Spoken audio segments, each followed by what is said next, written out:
अभी जो इंपॉर्टेंट है यहाँ पर ये एक बात की जा रही है, किसके बारे में बात की जा रही है? एमएसपी के बारे में। मैं आप लोगों को ऐसी ऐसी बातें बताऊंगा कि आप लोग इसके फायदे भी, आप लोग इसके नुकसान भी, सारी चीजें आप लोग यहाँ पर समझ पाओगे। ठीक है, मतलब कहने का क्या है कि हम लोग इसको ऐसे एंगल से देखेंगे कि चाहे प्रीलिम्स के बारे में क्वेश्चन पूछे, चाहे मेंस में पूछे, और इवन चाहे इंटरव्यू में पूछे, तो आप लोग एकदम तैयार होगे कि हाँ हम लोग एसएलवी कमांडो है, हमारी सारी चीजें बिल्कुल क्लियर है।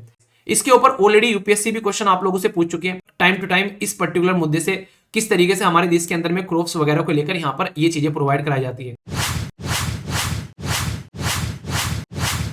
अभी जो इंपॉर्टेंट है यहाँ पर ये एक बात की जा रही है, किसके बारे में बात की जा रही है? एमएसपी के बारे में, मिनिमम सपोर्ट प्राइस। अभी मिनिमम सपोर्ट प्राइस के बारे में मैं आप लोगों को ऐसी ऐसी बातें बताऊंगा कि आप लोग इसके फायदे भी, आप लोग इसके नुकसान भी, सारी चीजें आप लोग यहाँ पर समझ पाओगे। ठीक है, मतलब कहने का क्या है कि हम लोग इसको ऐसे एंगल से देखेंगे कि चाहे प्रीलिम्स के बारे में क्वेश्चन पूछे, चाहे मेंस में पूछे, और इवन चाहे इंटरव्यू में पूछे, तो आप लोग एकदम तैयार होगे कि हाँ हम लोग एसएलवी कमांडो है, हमारी सारी चीजें बिल्कुल क्लियर है। अभी यहाँ पर हमारे देश के अंदर में क्या है, बेसिकली एमएसपी दिया जाता है जिसको बोलते हैं मिनिमम सपोर्ट प्राइस। इसके ऊपर ऑलरेडी यूपीएससी भी क्वेश्चन आप लोगों से पूछ चुके हैं, आप लोगों के सामने यहाँ पर ये क्वेश्चन है। इसके ऊपर ऑलरेडी अलग अलग क्वेश्चन भी पूछे जा चुके हैं यहाँ पर टाइम टू टाइम, इस पर्टिकुलर मुद्दे से किस तरीके से हमारे देश के अंदर में क्रॉप्स वगैरह को लेकर यहाँ पर ये चीजें प्रोवाइड कराई जाती है। अभी मैं आप लोगों को यहाँ पर जो बताने वाला हूँ उसको आप लोग थोड़ा सा ध्यान से सुनिएगा। आप लोगों के माइंड में कई सारी क्लैरिटी आती हुई नजर आएगी जब आप लोग टॉपिक को अच्छे से अंडरस्टैंड करोगे। देखो दुनिया भर में अगर बात करें ना आज की डेट में, जैसे हमारे देश के अंदर में हम लोग क्या करते हैं, एग्रीकल्चर प्रोड्यूस करते हैं। ठीक है, एग्रीकल्चर प्रोड्यूस करते हैं हम लोगों ने, मान लीजिए आसान शब्दों में बताता हूं कि हम लोगों ने गेहूं उगा लिए। ठीक है, हम लोगों ने अपने खेतों में वीट उगा लिए। अब जो वीट है यानी कि जो गेहूं है, एक तो यह है कि हम लोग अपने देश में अपने खाने के लिए इस्तेमाल करेंगे, दूसरा यह है कि हम लोग उसको कहीं पर बेचने के लिए भी इस्तेमाल कर सकते हैं। एक तो यह कि जैसे अभी दुनिया भर में क्राइसिस आ गया था जब रसिया और यूक्रेन का लड़ाई चली थी, क्योंकि दुनिया भर में लगभग 25% जो गेहूं का व्यापारी है, जो दुनिया को खाना प्रोवाइड कराते थे, ये दो देश थे। मैंने बताया था ना कि अफ्रीका कॉन्टिनेंट जो है यूनाइटेड नेशन में जाकर रोने लगा था, यूएन के अंदर में जाकर, कि अगर यहां पर कोविड-19 के चलते इतने लोगों की जान नहीं गई थी जितने रसिया और यूक्रेन की वजह से जान चली जाएगी अगर ये मुद्दा आप लोगों ने नहीं सुलझाया। ये सिचुएशन यहां पर मैंने आप लोगों को बताई थी। अभी इसका इससे क्या रिलेशन है एमएसपी वाले से, क्योंकि हम जो है हमारे देश की पॉपुलेशन 140 करोड़ प्लस है दुनिया में। हम लोग जितना माल पानी उगाते हैं उतना ही ज्यादा से ज्यादा खा लेते हैं। पर लेकिन ये तो हो गई बाहर की बात कि अगर ज्यादा हो गया तो बाहर दुनिया में हम लोगों ने एक्सपोर्ट कर दिया। पर सोच के देखो, अगर बाहर नहीं एक्सपोर्ट कर रहे हैं, हम लोग अपने ही देश के अंदर में, अपने ही स्टेट के अंदर में भी तो चीजें एक्सपोर्ट करते हैं। तो अगर अपने ही स्टेट के बारे में मैं आप लोगों को यहां पर बताऊं तो कैसे देखोगे आप लोग, अब वो समझने की कोशिश करो। मान लीजिए हमारे देश के अंदर में जो उत्पादन है, जैसे गन्ने का या फिर गेहूं का, कोई उसमें उत्तर प्रदेश सबसे ज्यादा उत्पादन कर रहा है किसी पर्टिकुलर चीज का।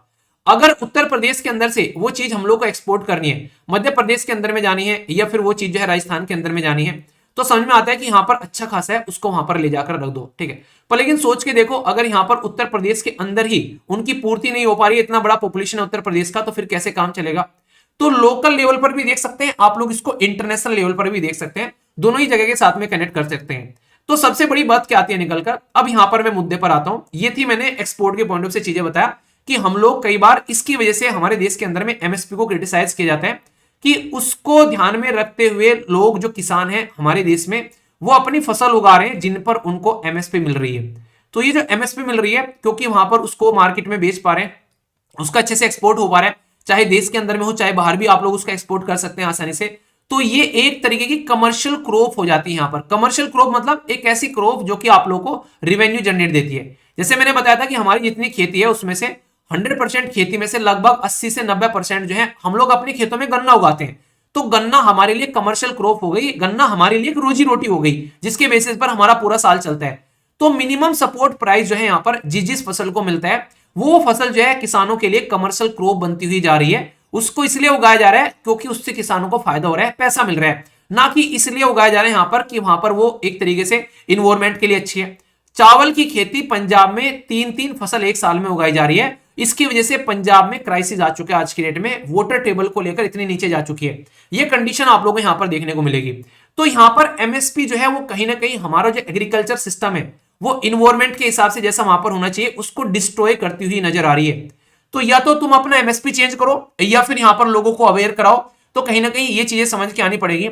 एमएसपी में नॉर्मली करते क्या, एमएसपी में यहां पर सरकार जो ये कहती है कि कोई भी अगर तुम्हारा प्रोडक्ट नहीं खरीदेगा तो मिनिमम सपोर्ट प्राइस पे हम ही तुम्हारा प्रोडक्ट खरीद लेंगे, एमएसपी हो गया कि इतने पर मार्केट में, इससे नीचे नहीं बिकेगा। मतलब जब सरकार खुद कह रही है कि अगर तुम्हारे गेहूं जो है 50 रुपए केजी जो मार्केट में बेचने हैं, तो मतलब हम 50 रुपए केजी खरीद रहे हैं और कोई अगर लेगा तो लगभग ये तो इतना ही लेगा, इससे ऊपर नीचे किसानों को इससे कम यहां पर पैसा नहीं मिलेगा। तो यहां पर इसकी वजह से कई लेवल पर इंपैक्ट पड़ते हुए नजर आ रहे हैं जब हम लोग एमएसपी को काउंट करते हैं कि कहीं ना कहीं हम लोग लेकर किस लिए आए थे, लेकर इसलिए आए थे ताकि किसानों का कोई प्रोडक्ट नहीं खरीद रहा है, किसानों का वो प्रोडक्ट खरीद ले तो किसानों की रोजी रोटी बनी रहे।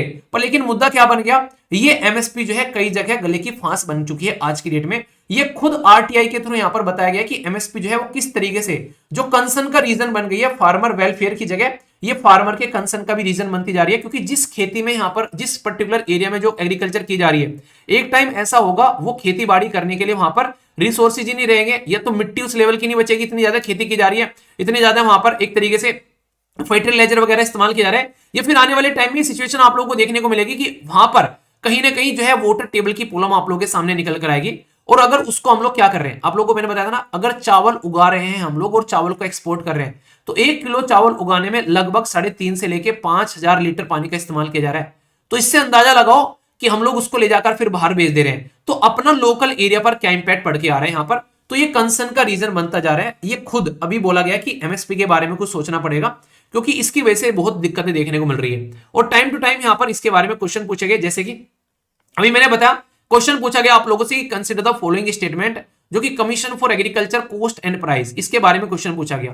क्वेश्चन क्या पूछा गया कि ये एक स्टैट्यूटरी बॉडी है, एग्रीकल्चर प्राइस जो कमीशन एक्ट है 1962, उसके अंदर में करेंटली एमएसपी जो है वो किसी भी, अगर बात करें किसी भी लीगल बैकिंग जो है शुगर कैन के लिए, जैसे बात करूंगा अभी आप लोगों से, उसके बारे में बात की जाती है। इसी के साथ में यहाँ पर ये प्राइस पॉलिसी रिपोर्ट के बारे में बात करते हैं इससे रिलेटेड, तो इसके बारे में बात की जाती है। पूरा मुद्दा मैं आप लोगों को समझाता हूं इसके बारे में एक एक इंफॉर्मेशन। ये एक ऐसी बॉडी है जिसको आप लोग बोलते हैं बेसिकली क्या, इसको बोलते हैं आप लोग यहां पर commission for agriculture cost and price. ये करेंटली 5 बेसिकली चीजों को आप लोग देख सकते हैं, 5 की कंपोजिशन होता है जो डिसाइड करता है हमारे देश के अंदर में कैसा कैसे प्रोडक्ट कहां कहां पर जाना है। ठीक है, एक तो चेयरमैन होते हैं इसके अंदर में, 2 मेंबर होते हैं बेसिकली, ठीक है, दूसरे नंबर पर मेंबर होते हैं, 1 ऑफिशियल मेंबर होता है और 2 नॉन ऑफिशियल मेंबर होते हैं। टोटल मिलाकर 5 लोग आप लोगों को यहां पर देखने को मिलेंगे। जो यहां पर नॉन ऑफिशियल मेंबर होते हैं वो रिप्रेजेंटेटिव होते हैं फार्मिंग कम्युनिटी से, ताकि यहां पर उनसे भी यहां पर डिबेट डिस्कशन किया जा सके। आखिर क्या है ऑर्गेनाइजेशन, ये ऑर्गेनाइजेशन हमारे देश के अंदर में बनाई गई मिनिमम सपोर्ट प्राइस को ध्यान में रखते हुए, ठीक है, यानी कि एमएसपी को रिकमेंडेशन देने के लिए 1965 में ये बॉडी बनाई गई ministry of agriculture and farmer welfare के अंडर में, ताकि यहां पर फार्मर का वेलफेयर करने के लिए इसका इस्तेमाल किया जा सके। तो यहां से ये एक्सपर्ट बॉडी जो है यहां पर निकाल कर लेकर आएगी, तो ये एक तरीके से कहीं ना कहीं कि हाँ हम लोग एमएसपी को बता सके कि भाई साहब कौन कौन सा हम लोग को देना है। ये क्या करती है, अपनी रिकमेंडेशन यहां पर प्रोवाइड कराती है cabinet committee on economic affair, यानी कि पहले ये एनालिसिस करेंगे, फिर इसकी रिकमेंडेशन यहां पर जाएगी, और फिर जो रिकमेंडेशन जाएगी उसके बेस पर डिसीजन लिया जाएगा कि अच्छा इसको हम लोग को कैसे लेकर चलना है। ठीक है, अभी यहां पर अगर बात करें आप लोग समझ सकते हैं कि ऑब्जेक्टिव क्या है। ऑब्जेक्टिव तो सीधा सीधा ये है कि एमएसपी जो है उसको किस तरीके से आगे लेकर चलना है ताकि फार्मर तक उसका जो है बेनिफिट पहुंचाया जा सके। ये बातें आप लोगों को देखने को मिलेगी। तो जो यहां पर commission for agriculture cost and price है वो डिमांड और सप्लाई का एनालिसिस करता है, यानी कि मान लीजिए मार्केट के अंदर में कितनी डिमांड है उस पर्टिकुलर प्रोडक्ट की और सप्लाई क्या किसान के पास से आ पा रही है, उसका एनालिसिस करके उसकी एमएसपी डिसाइड करता है। यानी कि ऐसा ना हो कि मार्केट में डिमांड ही नहीं है और एमएसपी का प्राइस बहुत हाई रख दिया, तो कौन ही पैसा उसका देगा, इतना नुकसान देखने को मिलेगा। क्योंकि आज की डेट में हमारे देश के अंदर में फूड सिक्योरिटी के लिए बहुत सारी स्कीम चलाई जाती है। आप लोगों को पता होगा कि गरीबों को खाना खिलाया जाता है, तो सरकार जो स्कीम चलाती है वो कहां से आती है, माल पानी लेकर, वो किसानों से ही तो लेकर आती है कि किसान जो है फार्मर जो है उनसे ये सामान खरीदेंगे, फिर आप लोगों के लिए फूड सिक्योरिटी की स्कीम चलाएंगे। तो इसीलिए सरकार यहां पर काफी लार्ज स्केल पर परचेज कर लेती है। तो यहां पर कई बार इसके ऊपर आरोप भी लगाए जाते हैं कि हमारे देश के ऊपर में कि जब हमसे बोला गया था कि गेहूं एक्सपोर्ट कर दो, दुनिया में भुखमरी है, तो हम लोगों ने मना कर दिया कि पहले हम लोग अपना ही पेट भर लें यार, तुमको तो तब खाना खिलाएंगे। तो ये चीजें आप लोग यहां पर समझ सकते हैं। ठीक है, तो बहुत ही बेसिक बात मैंने बताई आप लोगों को। तो एमएसपी जो है वो यहां पर एक तरीके से उसको इंप्लीमेंट कहते हैं। तो यहां पर ऐसा नहीं कि बहुत सारी क्रॉप को लेकर हम लोग एमएसपी यहां पर लगाते हैं। अभी एमएसपी के लिए अगर मैं आप लोगों से बात करूं तो कुछ चुनिंदा क्रॉप आप लोगों को देखने को मिलेंगे, जैसे मोटा अनाज हो गया, पल्सेज हो गए, ऑयल सीड हो गए, कमर्शियल क्रॉप मैंने बता दी, शुगर कैन करा दिए। तो टोटल मिलाकर ये सारी की सारी जो क्रॉप्स हैं इनके ऊपर में हम लोग एमएसपी देते हैं।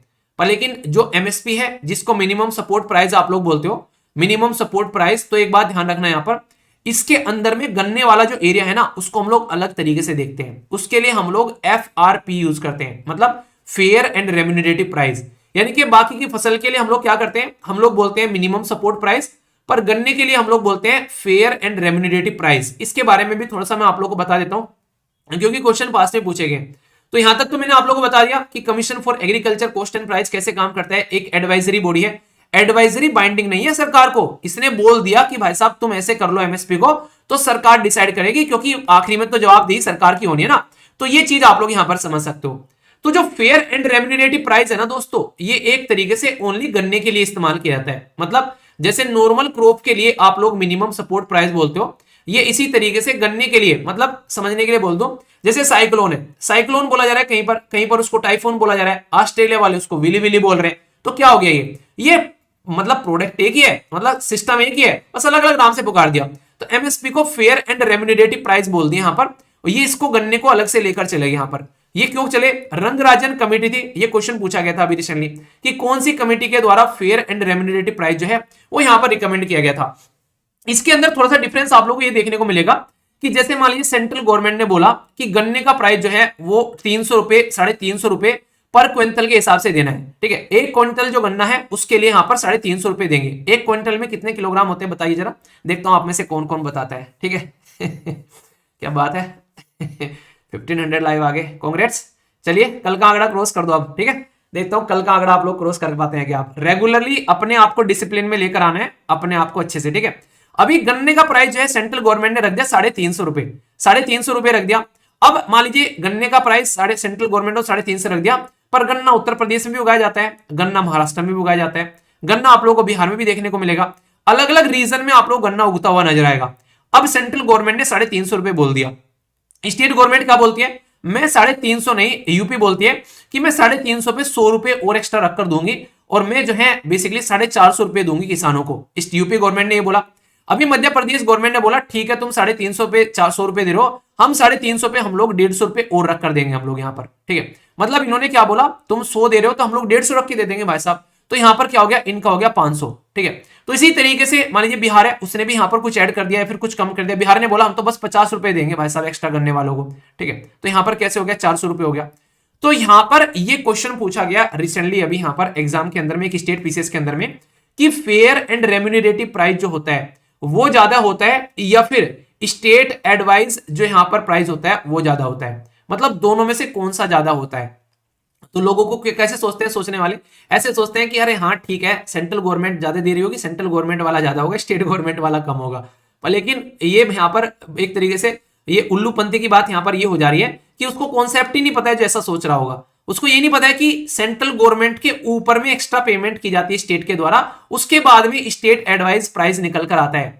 तो फेयर एंड रेम्यूनरेटिव प्राइस जो है ना वो 99% टाइम आप लोगों को देखने को मिलता है। वो क्या होता है यहाँ पर, इससे मतलब आप लोगों को क्या देखने को मिलेगा, जो आप लोगों का जो बेसिकली जो यहाँ पर मतलब फेयर एंड रेम्यूनरेटिव प्राइस जो है वो हमेशा कम देखने को मिलेगा स्टेट एडवाइस प्राइस से, ऐसा आप लोग बोल सकते हो। ठीक है, तो इसके चलते आप लोग यहां पर समझ सकते हो कि कंडीशन क्या निकल कर आ रही है। तो यहां पर ये पर्टिकुलर गन्ने के लिए इस्तेमाल किया जाता है। और शुगर कैन के बारे में बात करें, जैसे उत्तर प्रदेश, महाराष्ट्र, कर्नाटक, ये टॉप प्रोड्यूसर है हमारे देश के अंदर में, तो यहां समझ सकते हैं। और बाकायदा स्कीम भी चलाई गई थी इसके लिए, scheme for extending the financial assistant to the sugar undertaking.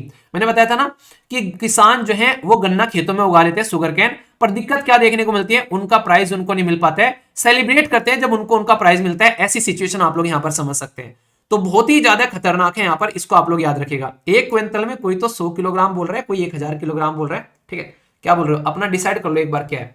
अभी यहाँ पर आप लोगों के लिए इंपॉर्टेंट बात क्या है, हम लोग यहाँ पर जब ये फेयर एंड रेम्यूनरेटिव प्राइस के बारे में बात करते हैं तो एक ज्योग्राफी का पोर्शन आप लोगों के और बन जाता है। ये एक्स्ट्रा पॉइंट है, थोड़ा सा याद रख लेना। डायरेक्ट क्वेश्चन आप लोगों से पूछे जाते हैं यहाँ पर, ये स्टैटिक पोर्शन आप लोग इसको बोल सकते हो। जैसे हमारे देश के अंदर में आप लोगों को याद रखना है, रबी, खरीफ और जायद 3 तरीके के सिस्टम आप लोगों को देखने को मिलेंगे, जिसमें हम लोग खेती बाड़ी करते हुए नजर आते हैं। अब इनके बारे में कई बार कैसे क्वेश्चन पूछे जाते हैं, इनको बोलते हैं मैच कर दिखाओ कि ये कब बोई जाती है, कब काटी जाती है। ठीक है, ऐसा देखने को मिलता है यहाँ पर, कौन कौन सी फसल किस किस स्टेट में उगाई जाती है। तो ये आप लोग का यूपीएससी के लिए भी इंपॉर्टेंट पोर्शन हो जाता है, और ये आप लोग का स्टेट पीसीएस के लिए भी इंपॉर्टेंट पोर्शन हो जाता है, और मतलब हर एक एग्जाम में आप लोगों को फायदा पहुंचाएगा बोलने के बारे में मैं बोलूं तो। अभी जैसे रबी क्रॉप हो गई, उसको बोया कब जाता है, ये नॉर्मली आप लोग को देखने को मिलेगा ये सर्दियों में बोई जाती है और फिर गर्मियों में काटी जाती है। अगर आप लोगों को याद रखना है तो गेहूं देख लेना, जिस एरिया में भी गेहूं उगाए जाते हैं, मुझे पता है हम लोगों ने जो है अप्रैल मई के महीने में, खासकर मई और जून के महीने में दबाकर गेहूं काटे हैं खेतों में, तो दबा के गर्मी होती है, तो वहां से मुझे पता है जब गन्ना बेसिकली छिलना होता है, यहाँ पर गन्ना खत्म हो रहा होता है, उस टाइम पर जहां से गन्ना छिलता रहता है खेतों में, वहां पर हम लोग गेहूं बोते रहते हैं। सुना होगा ना गांव में कि हाँ इस खेत में से गन्ना छिल गया, उस खेत में गेहूं बो देते हैं। तो ये चीजें आप लोगों ने नॉर्मली देखी होगी, तो यहां से आप लोग समझ सकते हैं। तो किसी भी पर्टिकुलर क्रॉप को पकड़ लेना आप लोग, जो भी आप लोग के एरिया में उगाई जाती है, उसके बेस पर आप लोग को अंदाजा लग जाएगा कि अच्छा ये इस टाइम बोई थी हम लोगों ने, इस टाइम काटी थी। तो इस तरीके से आप लोग एग्जाम में कॉमन सेंस भी इस्तेमाल कर सकते हो। ऐसे यहां पर खरीफ के बारे में बात करें तो जून जुलाई में बोई जाती है, और ये कब, सितंबर अक्टूबर में काटी जाती है, यानी कि सर्दियां आने से जस्ट पहले यहां पर काट ली जाती है। तो इसमें मेज हो गया, ज्वार हो गया, बाजरा हो गया, तोर, मूंग, उड़द, मतलब दलहन की जो खेती है नॉर्मली, उसके बारे में नॉर्मली आप लोग यहां पर बात कर सकते हो। एक है इनके बीच वाली खेती, मतलब यहां पर ये क्या की जाती है, ये बेसिकली बोई जाती है मार्च, जो बेसिकली यहां पर जो बोई जाती है और जो काटी जाती है, ये आप लोगों को देखने को मिलेगा रबी और जो खरीफ का जो फसल है उसके बीच में, यानी कि मार्च से लेकर जुलाई के बीच में अपना निपटा लेते हैं। तो 3 तरीके के क्रॉपिंग सिस्टम आप लोगों को यहां पर देखने को मिलते हैं हमारे देश के अंदर में। तो इसके बारे में भी कई बार क्वेश्चन पूछा जाता है, और ये बकायदा एनसीईआरटी में बहुत ही शानदार तरीके से आप लोग एक्सप्लेन कर रखे हैं, तो इसलिए इसको लेकर आप लोग कंफ्यूजन में मत आना, ठीक है। ऐसी ऐसी चीजें आप लोगों से पूछी जाती है एक्सपोर्ट के बारे में, जैसे यहां पर देख लो, ठीक है। आप लोगों से पूछ ले यहां पर कंसीडर द फॉलोइंग क्रॉप, और बोला गया कि खरीफ क्रॉप आप लोगों को यहां पर बतानी है। 2013 में क्वेश्चन पूछा यूपीएससी ने डायरेक्टली आप लोगों से। तो इस तरीके से क्वेश्चन आप लोग समझ सकते हैं, अगर चीजों को तैयार करोगे ढंग से तो कंफ्यूजन नहीं होगा। तो कौन सा आंसर यहां पर सही है, तो इसमें आप लोग अंदाजा लगा सकते हैं। तो ये बिल्कुल आंसर आप लोगों के सामने सी आप लोगों को यहां पर सही देखने को मिल रहा है। पूरा का पूरा सिस्टम अभी आप लोगों को समझा है। एक कॉमन सेंस का क्वेश्चन और मैं बताता हूं, ये यहां पर यूपीएससी ने 2019 में पूछा आप लोगों से, और जो यूपीएससी क्वेश्चन पूछ लेती है समझना कि ये तो आगे चलकर सीडीएस में पूछा जाएगा, या एनडीए में पूछा जा सकता है, या स्टेट पीसीएस में पूछा जा सकता है। तो यूपीएससी यहां पर आप लोगों के लिए एक माहौल क्रिएट कर देती है। तो among the following which one is the largest exporter of the rice in the world, last 5 year में ये बात बोली जा रही है कि किसने राइस को एक्सपोर्ट किया है सबसे ज्यादा, ठीक है। तो यहां से समझिए आंसर क्या होगा अगर आप लोगों के हिसाब से यहां पर बात करूं मैं, मतलब किसने सबसे ज्यादा राइस एक्सपोर्ट किया है। तो मैंने भी आप लोगों को बताया था कि हमारे देश के अंदर में हम लोग जो है सबसे ज्यादा चीजें एक्सपोर्ट कर रहे हैं यहां पर, और दुनिया जो है उस चीज को समझ रही है, वो हमसे खरीद रही है, क्योंकि उनको अपने खेतों में उगाना नहीं है। तो हमारा इनडायरेक्ट वे में बोले तो पानी एक्सपोर्ट होता हुआ नजर आता है। ऐसी बातें देखते हैं। ऑल इंडिया राइस का जो एक्सपोर्ट है एसोसिएशन के द्वारा बताया गया 50 लाख मीट्रिक टन राइस जो है वो इंडिया ने एक्सपोर्ट किए थे यहां पर, ठीक है। तो हम लोग इसमें काफी टॉप पर आते हैं राइस को एक्सपोर्ट करने के। इंडिया जो है वो लार्जेस्ट राइस एक्सपोर्टर है। 5 सालों का अगर आप लोग दायरा उठाकर देखोगे उसमें सबसे ज्यादा राइस एक्सपोर्ट जो है वो हम करते हैं। लेटेस्ट डेटा के हिसाब से भी अगर आप लोग यहां पर बात करें तो ये कंडीशन आप लोग समझ सकते हैं यहां पर। तो वैसे तो अच्छी बात है कि भाई साहब हमारा एक्सपोर्ट बढ़ गया, पर लेकिन डिपेंड ये भी करता है कि वो एक्सपोर्ट किस चीज का बढ़ गया। तो ये सोचने वाली बात यहां पर हो जाती है। तो बहुत ही इंपॉर्टेंट मुद्दा है, कंफ्यूजन नहीं होना चाहिए। आई होप कि आप लोगों की माइंड में इसको लेकर क्लैरिटी आई होगी। अगर क्लैरिटी नहीं है तो फिर आप लोगों को क्लैरिटी लेकर आनी ही आनी पड़ेगी। मैं आशा करता हूं कि आप लोगों को कोई भी डाउट इसके अंदर में नहीं होगा। अगर डाउट है तो बताइए, और अगर डाउट नहीं है तो फीडबैक जरूर दीजिए कि हाँ आप लोगों को कोई डाउट नहीं है, बताइए, ठीक है ना। बिल्कुल कोई कंफ्यूजन तो नहीं है। कंफ्यूजन होगा तो फिर उसको दूर कर आप लोग आगे बढ़ने, क्योंकि ऐसे ऐसे पॉइंट्स जो रहते हैं उनमें अगर कंफ्यूजन रहेगा तो फिर दिक्कत देखने को आप लोगों को मिल जाए।